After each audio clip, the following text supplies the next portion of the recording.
ചെങ്കോട്ടയിലെ സ്വതന്ത്രദിനാഘോഷത്തിൽ പ്രതിപക്ഷ നേതാവ് രാഹുൽ ഗാന്ധിയോട് അനാദരവ്. ചടങ്ങിൽ രാഹുൽ ഗാന്ധിക്ക് കസേര നൽകിയത് പ്രോട്ടോകോൾ പാലിക്കാതെയെന്നാണ് ആക്ഷേപം.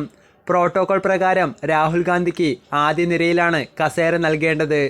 എന്നാൽ 4ാം നിരയിലാണ് പ്രതിപക്ഷ നേതാവിന് കസേര നൽകിയത്. ഹോക്കി താരങ്ങൾക്ക് ഒപ്പമിരുന്നാണ് രാഹുൽ ഗാന്ധി സ്വാതന്ത്ര്യദിനാഘോഷത്തിൽ പങ്കെടുത്തത്.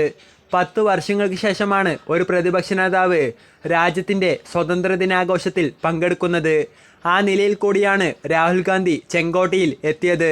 കേന്ദ്ര സർക്കാരിൻ്റെ നീക്കത്തിനെതിരെ സോഷ്യൽ മീഡിയയിൽ വ്യാപക വിമർശനമാണ് ഉയരുന്നത്. സംഭവം വിവാദമായതോടെ വിശദീകരണവുമായി പ്രതിരോധ മന്ത്രാലയം രംഗത്തെത്തി. ഒളിമ്പിക്സ് ജേതാക്കൾക്ക് ഇരിപ്പിടം നൽകുന്നതിനായാണ് ഇത്തരത്തിലൊരു ക്രമീകരണം നടത്തിയതെന്നായിരുന്നു കേന്ദ്ര സർക്കാരിൻ്റെ വിശദീകരണം. സംഭവത്തിൽ കോൺഗ്രസ് ഇതുവരെ ഔദ്യോഗികമായി പ്രതികരിച്ചിട്ടില്ല.